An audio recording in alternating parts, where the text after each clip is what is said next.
hope you all are doing good and your study is also going well. So this is me Akriti from Hard Up Study और आज मैं आप लोगों के लिए class 11 math से स्ट्रेट लाइन लेकर के आई हूँ अपने आर.एस. अग्रवाल बुक से। हम आर.एस. अग्रवाल बुक के first exercise that is exercise 20A already cover कर चुके हैं और हम अपने आज के वीडियो में एक्सरसाइज 20B को कवर करेंगे।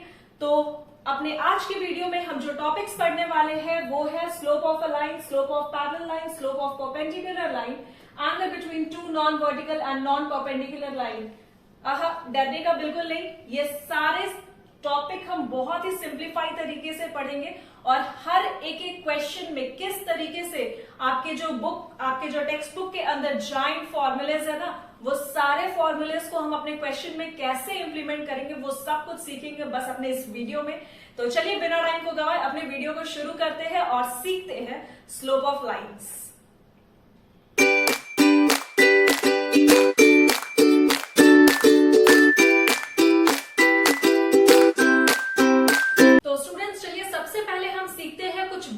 Concept of slope. जैसा कि आपको पता है अभी तक कि हम एक्सिस ड्रॉ करते हैं और एक्सिस के ओरिजिन से अगर राइट हैंड की तरफ चले तो वो होता है हमारा एक्स एक्सिस, ओरिजिन के लेफ्ट हैंड से चले तो ये होता है हमारा एक्स डैश एक्सिस, करेक्ट। और वही अगर हम ओरिजिन के अपवर्ड डायरेक्शन में जाते हैं तो ये होता है हमारा वाई एक्सिस और ओरिजिन के डाउनवर्ड डायरेक्शन में जाते हैं तो ये होता है हमारा वाई डैश एक्सिस।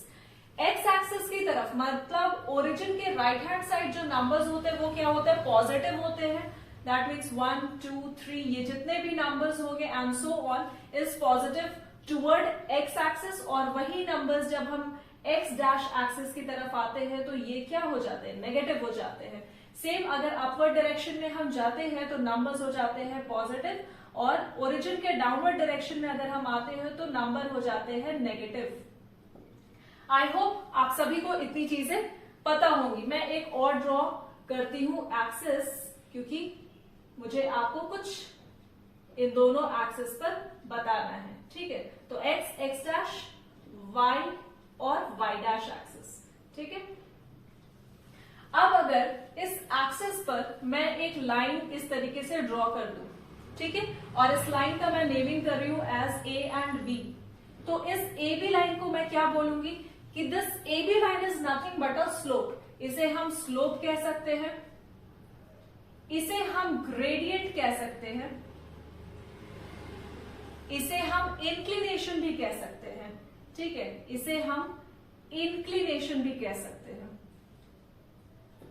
मतलब ये जो लाइन है ना, जो ना कि एक्स एक्सिस के अलॉन्ग है ना कि वाई एक्सिस के अलॉन्ग है, मतलब जो ये टेढ़ा सा लाइन है ना ए बी, इसे हम क्या कह सकते हैं, इंक्लिनेशन कह सकते हैं, स्लोप कह सकते हैं या ग्रेडियंट कह सकते हैं अपने इस एक्सिस के ऊपर। अब अगर मैं आपसे पूछूं कि what is horizontal axis, what is vertical axis, तो आपको यहाँ कुछ नहीं करना है, बहुत ही सिंपल तरीके से कहना है कि जो भी लाइन एक्स एक्सिस के अलॉन्ग जाएगा, आपको पता है एक्स एक्सिस के अलॉन्ग कौन सा लाइन जाता है, ये वाला जो लाइन दिख रहा है ना ओ से एक्स की तरफ, तो वो हमारा क्या हो जाएगा, हॉरिजॉन्टल लाइन हो जाएगा।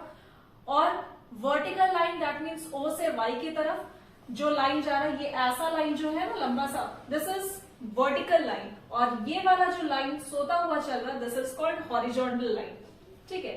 अब आपको यहाँ कुछ क्वेश्चंस मिलेंगे कि आप एक्स एक्सिस के पैरेलल में लाइन ड्रॉ करो, ठीक है। तो एक्स एक्सिस के पैरेलल में लाइन अगर ड्रॉ करने आपसे कहा जाएगा तो यही तो होगा, एक्स एक्सिस के पैरेलल में हॉरिजॉन्टल लाइन ड्रॉ करो, सो दिस इज इट। अगर आपसे कहा जाएगा वाई एक्सिस के पैरेलल में वर्टिकल लाइन ड्रॉ करो तो आप लोग क्या ड्रॉ करोगे, कुछ इस तरीके से। आई होप आपको इतनी चीजें क्लियर होंगी। अगर एक्स एक्सिस के अलॉन्ग पैरेलल लाइन कहा जा रहा है तो वो हमारा क्या होगा, हॉरिजॉन्टल पैरेलल लाइन, ठीक है, हॉरिजॉन्टल पैरेलल लाइन। और अगर y एक्सिस के पैरेलल में कहा जा रहा है तो ये हो जाएगा हमारा वर्टिकल पैरेलल लाइन, ठीक है। तो y एक्सिस के पैरेलल में जो लाइन होगा वो हो जाएगा हमारा वर्टिकल पैरेलल लाइन। लेकिन अभी मुझे वर्टिकल और हॉरिजॉन्टल से काम नहीं है, मुझे थोड़ा सा इस फिगर में कुछ आपको बताना है, दैट इज, इसको मैं थोड़ा हटा देती हूं ताकि आपको फिगर क्लियर रहे, ठीक है। अगर आपका स्लोप कुछ इस तरीके से है,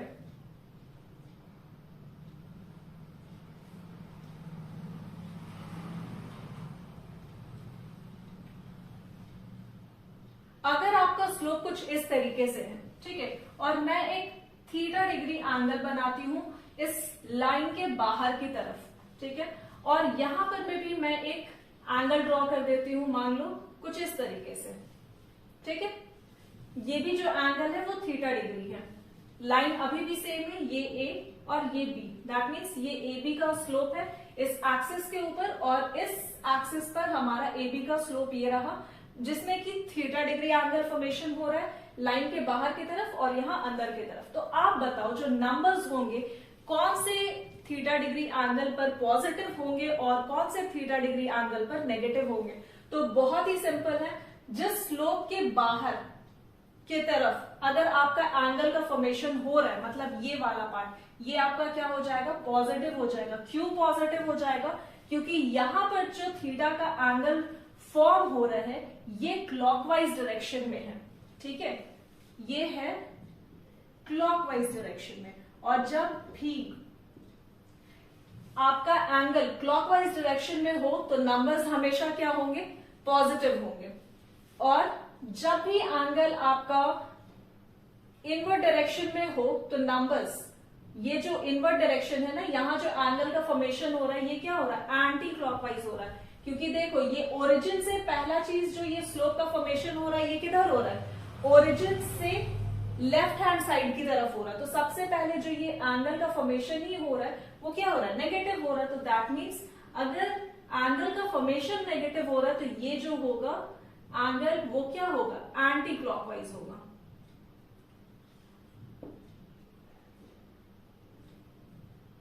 एंटी क्लॉकवाइज, ठीक है, इतनी चीजें क्लियर है आपको।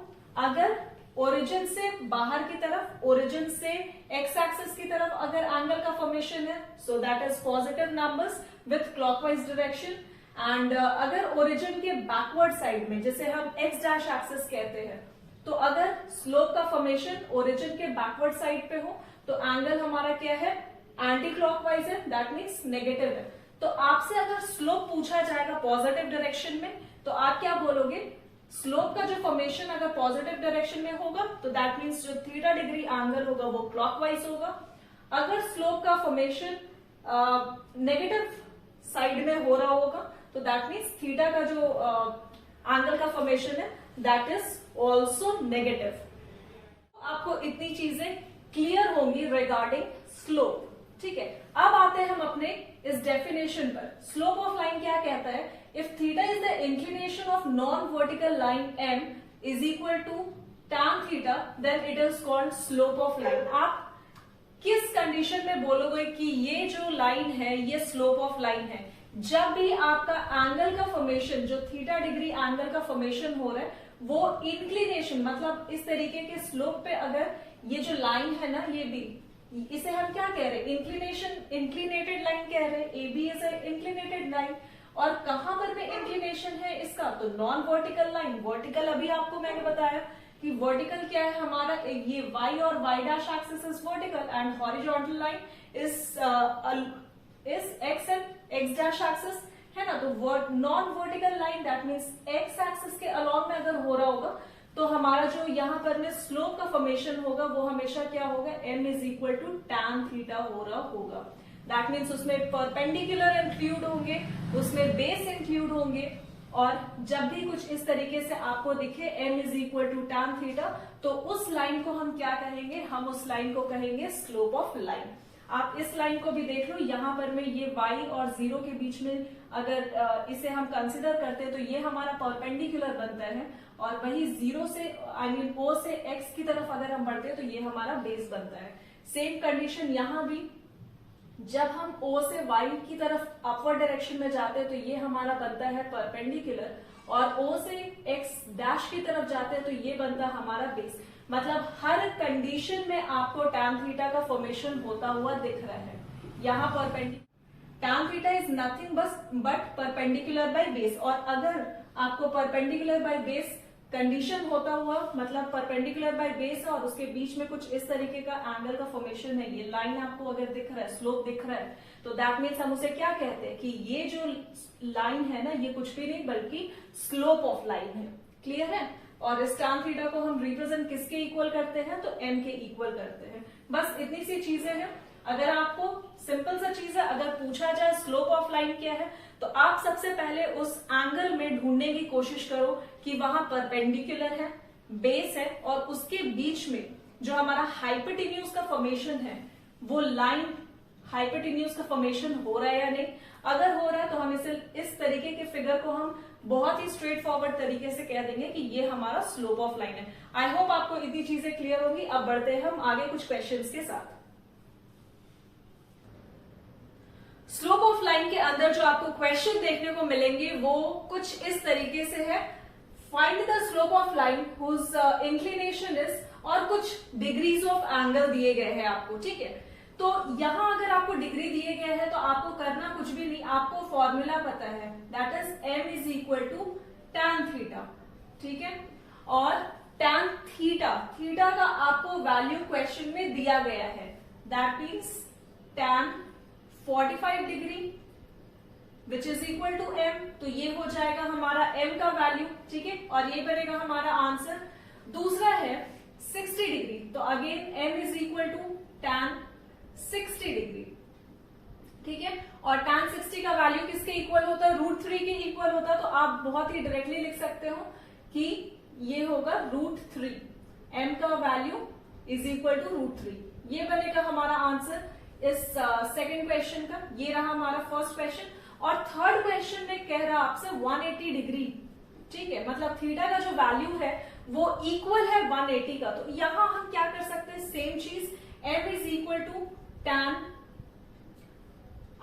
This is 150 degree, not 180 degree, ये 150 डिग्री है, ठीक है।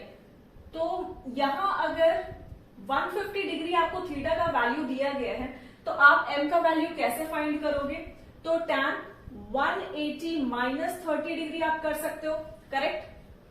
tan 180 डिग्री माइनस 30 डिग्री, यहां से वैल्यू किसके इक्वल आएगा, tan 30 डिग्री के वैल्यू इक्वल आएगा, क्योंकि और अगर आपको क्वाड्रेंट्स ध्यान में होंगे तो आप पढ़े हो कि ये होता है 90 डिग्री, ये होता है हमारा सेकेंड क्वाड्रेंट जो कि 180 के इक्वल होता है, करेक्ट। मतलब हमारा फर्स्ट क्वाड्रेंट, सेकेंड क्वाड्रेंट, जो फर्स्ट क्वाड्रेंट होता है वो कितने का होता है, 90 डिग्री का होता है। Second quadrant up to 180 degree, मतलब अगर ये 150 डिग्री आपको थीटा का वैल्यू दिया गया है तो ये ऑब्वियस सा बात है हमारे सेकेंड क्वाड्रेंट में है ना। और सेकेंड क्वाड्रेंट में हमारा सिर्फ साइन और कॉसेक पॉजिटिव होता है, बाकी जितने भी फंक्शंस होते हैं वो सारे फंक्शंस नेगेटिव होते हैं। तो यहां पर में tan 30 degree is how much, ये हो जाएगा इक्वल टू -1/√3 के, ठीक है। तो आई होप आपको समझ में आया होगा ये minus, why I am using this minus sine, okay. Just I have told you कि सेकेंड क्वाड्रेंट में सिर्फ साइन और कॉसेक जो होते हैं वो हमारे पॉजिटिव होते हैं, और जितने भी फंक्शंस होंगे, कॉस होंगे, कॉट होंगे, टैन होंगे, ये सारे फंक्शंस जो होंगे नेगेटिव होंगे। तो सेकंड क्वाड्रेंट में होने की वजह से ये 150 डिग्री हमारा सेकंड क्वाड्रेंट में होने की वजह से ये जो वैल्यूज आएंगे वो भी नेगेटिव आएंगे, ठीक है। अब आपको दूसरे साइड बोर्ड का दिख रहा है कि slope of line passing through 2 given points, मतलब कल हमने एक्सिस से समझा था, है ना, कि आपके पास अगर एक्स एक्सिस हो, कुछ एक ओरिजिन हो, ठीक है, और एक स्लोप पास कर रहा हो, मान लेते हैं ये हमारा जो लाइन है ये line of slope of line है, ठीक है। और इस स्लोप ऑफ लाइन पर 2 पॉइंट दिए गए हैं, ठीक है। और जैसा कि स्लोप ऑफ लाइन कहता है कि उसके बीच में एक थीटा डिग्री एंगल का फॉर्मेशन होता है और टैन फंक्शन भी वहां फॉर्म होता है। तो टैन फंक्शन फॉर्म होना, ठीक है, ये 2 पॉइंट फॉर्म हो रहे हैं। अगर यहां पर में 2 पॉइंट हम फॉर्म करते हैं, या ए पॉइंट है, ये बी पॉइंट है, तो ऑब्वियस सा बात है इसे अगर हम थोड़ा सा एनहांस कर देते हैं इस पॉइंट को, तो ये हमारा क्या बन जाता है, परपेंडिकुलर बन जाएगा। ऑब्वियस सा बात है ये बी और इसको आप एन पॉइंट ले लो, तो बी एन पॉइंट हमारा क्या बनेगा, परपेंडिकुलर ही तो बनेगा। और इस पॉइंट से जो कि हमारा पी पॉइंट है मान लेते हैं, तो ये पी एन हमारा क्या पॉइंट बन जाएगा, ये हमारा बेस बनेगा। क्लियर है। तो सेम गोज विथ ए वाला पॉइंट, है ना। और ए पॉइंट के यहां पर में अगर कुछ भी एक वैल्यू ले लो, एम वैल्यू ले लेते हैं, एम पॉइंट। अगर इस ए और M is what are perpendicular only, और पी एम फिर इस केस में क्या बनेगा, हमारा बेस बन जाएगा। तो दैट मीन्स ए और P, I am sorry not P, A और जो बी पॉइंट है, ये इस स्लोप पे लाई कर रहे हैं, करेक्ट। और अगर इस स्लोप पे लाई कर रहे तो ऑब्वियस सा बात है इनके क्या होंगे, कोऑर्डिनेट्स होंगे। तो हमारा ए का जो कोऑर्डिनेट होगा वो x1, y1 होगा, ठीक है। और बी का जो कोऑर्डिनेट होगा वो क्या होगा, ऑब्वियसली x2, y2, ठीक है। अगर आपको कहीं भी किसी भी सर्कमस्टांसेस में अगर एक स्लोप मिले और उस पर 2 पॉइंट मिले तो आप एक बहुत ही सिंपल सा फॉर्मूला यूज करते हो, that is y2 minus y1 by x2 minus x1। और ये फॉर्मूला किसके इक्वल होता है, ये होता है हमारा स्लोप फाइंड करने का तरीका, ठीक है। अगर आपको एक स्लोप पे 2 पॉइंट दिए गए होंगे तो आपको बस ये फॉर्मूला यूज करना है और अपने क्वेश्चन को सॉल्व कर लेना। तो अभी तक हमने 2 मेथड सीखा। फर्स्ट इज जहां पर मैं अगर थीटा डिग्री एंगल गिवन हो आपके क्वेश्चन में, ठीक है, तो हमारा स्लोप फाइंड करने का मेथड क्या होगा, हम simply m is equal to tan theta use करके इस तरीके से हम फाइंड कर सकते हैं। और जहां भी स्लोप पर 2 पॉइंट गिवन होंगे तो उस जगह पे हम ये स्लोप का फॉर्मूला यूज करेंगे y2 minus y1 by x2 minus x1। और ये स्लोप का रिप्रेजेंटेशन क्या होता है, तो this is represented as m। बहुत ही सिंपल सा चीज है। इसके इस सेकेंड वाले पार्ट पर जो कि हमारा एक स्लोप पे 2 पॉइंट गिवन हो और उसके बेसिस पर अगर हमसे क्वेश्चन पूछा जा रहा हो कि आप स्लोप बताओ, तो इसके बेसिस पे अभी हम कुछ क्वेश्चंस करेंगे। आपके जो भी अगर थोड़े मोड़े डाउट होंगे तो वो भी क्लियर हो जाएंगे। चलिए देखते हैं अपने नेक्स्ट क्वेश्चन को। तो चलिए हम अपने क्वेश्चंस को देखते हैं। Find the slope of line passing through the point, और आपके पास 2 कोऑर्डिनेट दिए गए क्वेश्चन के अंदर, है ना। दैट मीन्स आपसे पूछा जा रहा है आप स्लोप बताओ अगर आपके पास 2 कोऑर्डिनेट है। तो बहुत ही सिंपल है कि आपको एक्स एक्सिस और वाई एक्सिस क्वेश्चन के अंदर दिया गया है। इस पर एक स्लोप ड्रॉ किया गया और इस स्लोप पर किसी भी 2 पॉइंट पे 2 कोऑर्डिनेट्स है।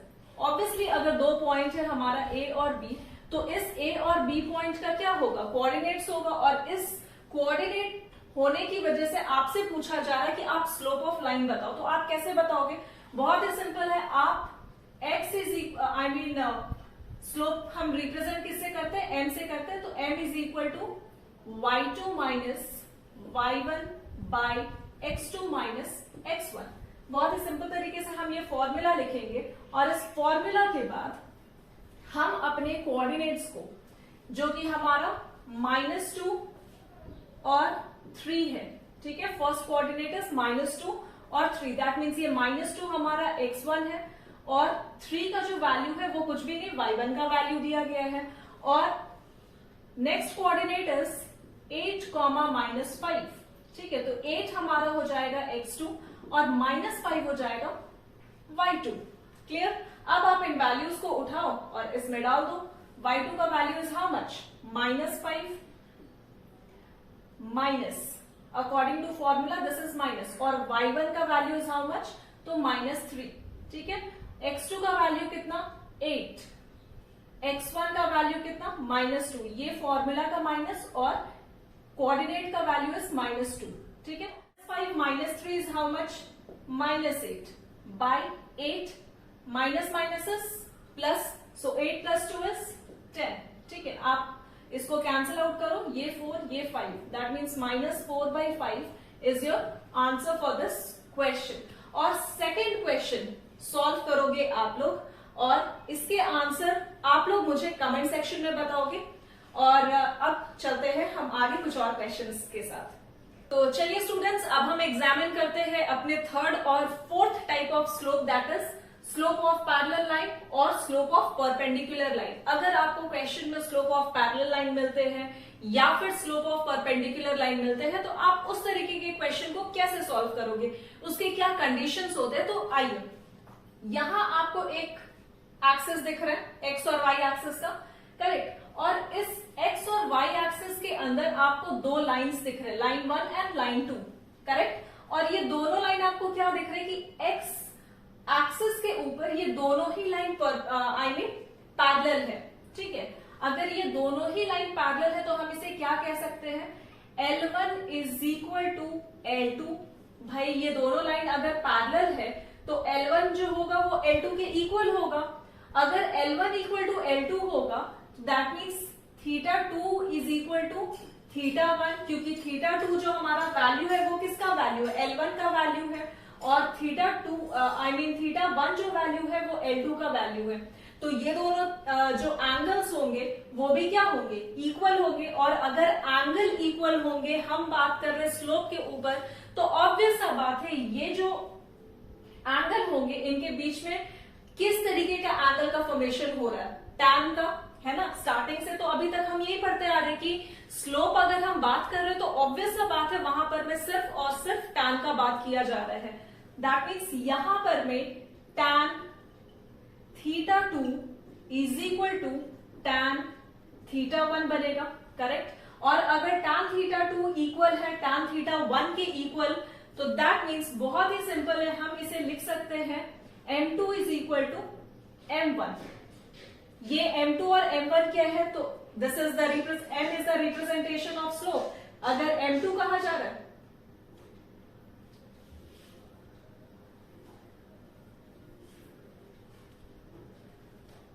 tan theta 2 is equal to tan theta 1।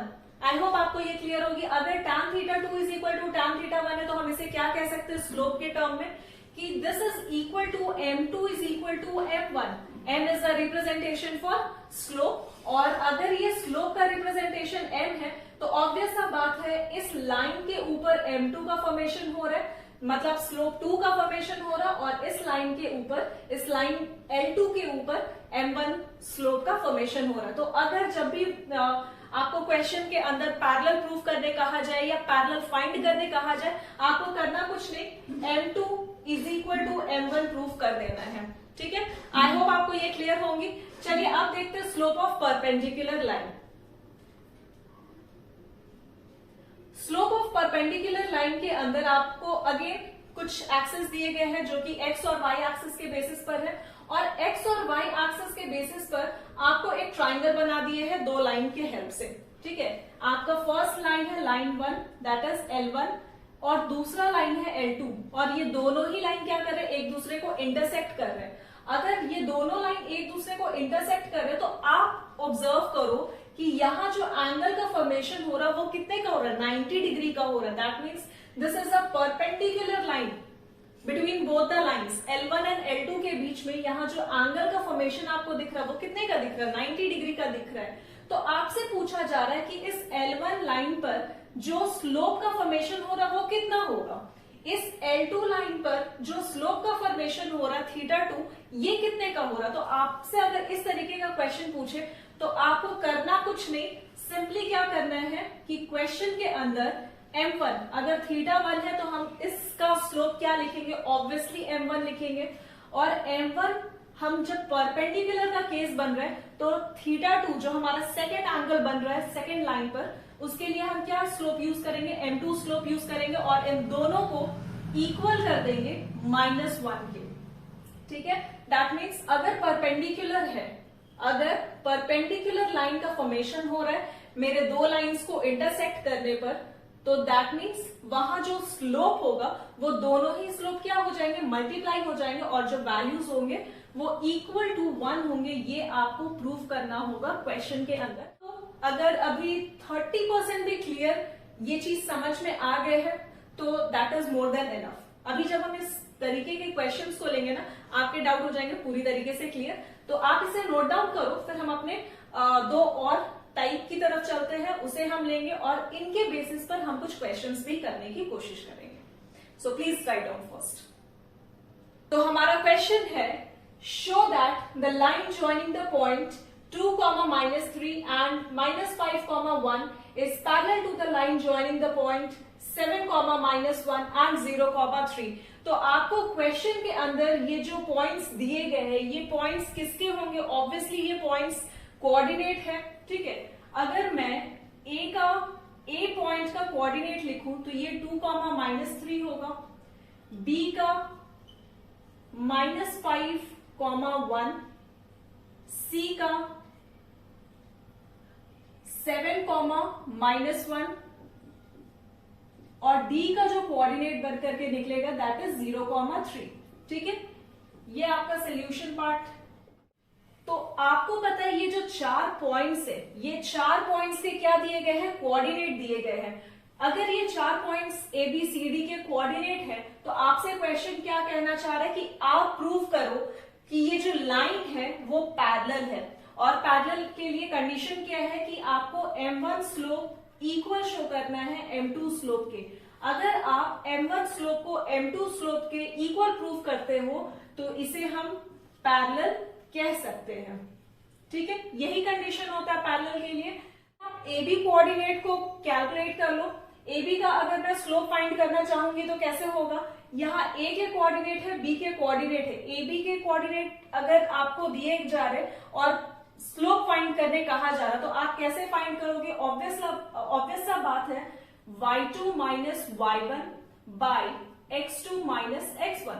This is the only formula for finding the slopes, correct. और अगर CD का भी मैं फाइंड करूं तो CD का स्लोप आप कैसे फाइंड करोगे, again y2 minus y1 by x2 minus x1। बस वैल्यू पुट कर लो।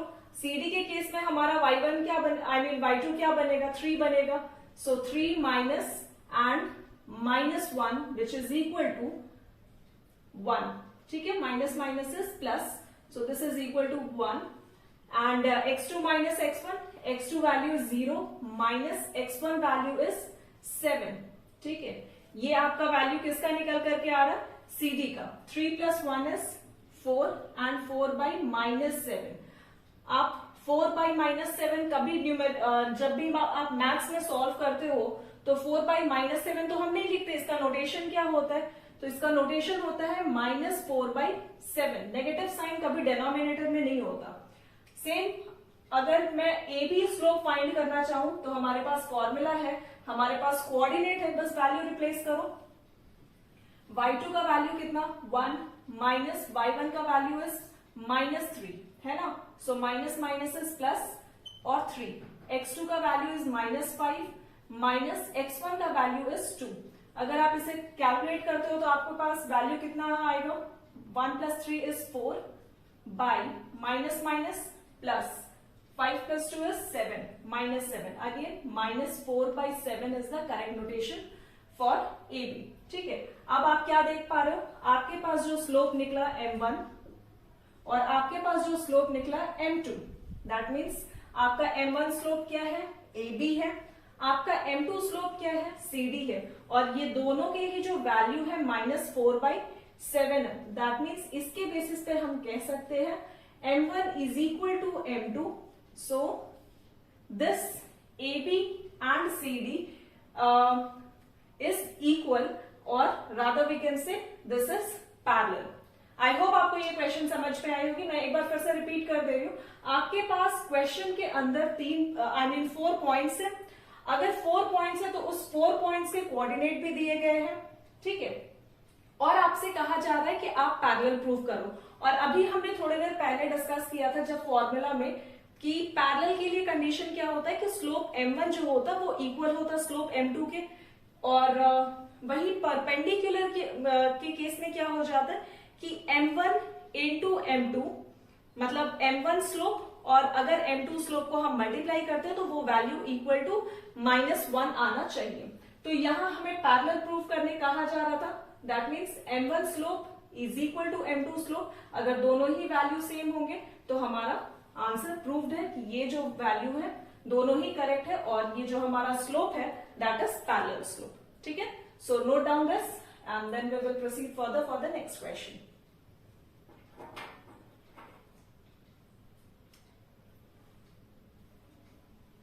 सो स्टूडेंट्स, हमारा आज का लास्ट क्वेश्चन है, show that the line joining the point 2, -5 and -2, 5 is perpendicular to the line joining the point 6, 3 and 1, 1।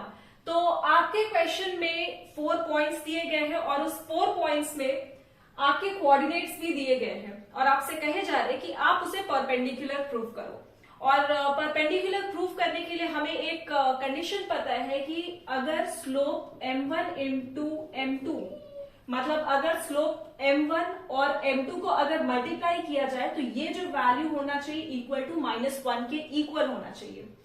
अगर ये दोनों मल्टीप्लाई करके वैल्यू आपको -1 के इक्वल मिलते हैं तो आपके जो लाइंस होंगे, जो स्लोप ऑफ लाइन होंगे वो क्या होंगे, परपेंडिकुलर होंगे। बहुत ही सिंपल सा प्रूवेंगे। तो आप सबसे पहले क्या करो, ये सारे पॉइंट्स को नेमिंग करो। That means A point is 2, -5, B is -2, 5, C is 6, 3 और डी इज 1, 1। ठीक है, मैं ये पॉइंट हटा रही हूं। अब मुझे क्या करने होंगे, ए बी सी डी आपके पास 4 पॉइंट्स है और इस 4 पॉइंट्स के आपको कोऑर्डिनेट दिए गए हैं। इस 4 पॉइंट्स के कोऑर्डिनेट को अब आपको स्लोप फाइंड करना है। दैट मीन्स ए बी आप स्लोप फाइंड कर लोगे y2 - y1 by x2 - x1। Correct, यही होता है हमारा स्लोप का फॉर्मूला, जिसके बेसिस पे हमारा m1 स्लोप आ जाएगा। Next is CD is equal to y2 - y1 again by x2 - x1। ठीक है, तो ये हमारा फॉर्मूला बन जाता है। नेक्स्ट आपको करना क्या है, यहां से y2 y1 का वैल्यू पुट करो। कितना होगा, y2 का वैल्यू इज 5 माइनस y1 का value is -5। So -5 is +5 by -2 और -2। ठीक है, दैट मीन्स 10 बाय -2 इज -4। यहां से आप कैंसिल करो 2 और 5, दैट इज -5/2।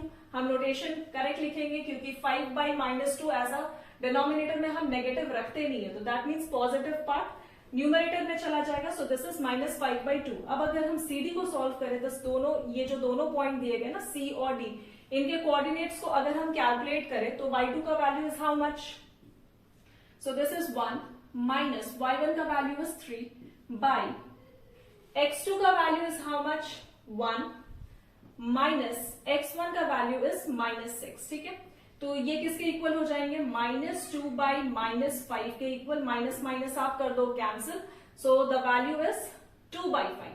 और हमें कंडीशन क्या प्रूव करना है, m1 into m2 is equal to -1, m1 into m2 is equal to -1। Sorry guys, आज टेम्परेचर काफी हाई है, 43 डिग्री टेम्परेचर पे मैं ये वीडियो शूट कर रही हूँ। तो आप मेरे शर्ट के कंडीशन से शर्ट को देख करके मेरे कंडीशन का अंदाजा लगा सकते हो। फिर भी अगर चाहो तो लाइक कर दो इस वीडियो को और इस क्वेश्चन की तरफ थोड़ा ध्यान दो।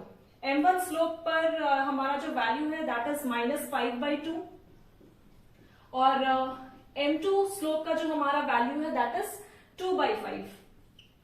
ठीक है, और ये 2 cancel out, this 5 is cancel out, so our value will be equal to -1। ठीक है, तो आपको वैल्यू मिल जाता है -1। दैट मीन्स आपका ये जो क्वेश्चन है परपेंडिकुलर प्रूव होता है। तो आपको करना कुछ नहीं, ये m1 स्लोप और m2 स्लोप दोनों को फाइंड कर लो, दोनों के वैल्यूज आ जाएंगे, दोनों को मल्टीप्लाई करो और देखो, चेक करो कि ये अगर मल्टीप्लाई किया जा रहा है तो वो वैल्यू -1 के इक्वल आ रहे हैं या नहीं। अगर -1 के इक्वल आ रहे तो that means what, this is perpendicular, so proved. तो ये बनेंगे आपके answer. So write down this question very properly in your notebook और हम अपने नेक्स्ट वीडियो में कुछ एक्सरसाइज के बहुत ही इंपॉर्टेंट क्वेश्चंस लेंगे जो शायद आपके एग्जाम में पूछे जा सकते हैं। और आज के वीडियो में हम बस इतना ही रखते हैं और इसके साथ एक टॉपिक और हम कवर करेंगे अपने नेक्स्ट वीडियो में। और अगर आपको मेरी इनिशिएटिव पसंद आ रही है, हार्ड वर्क पसंद आ रही है, then do like, share and subscribe my channel and thank you so much for watching guys.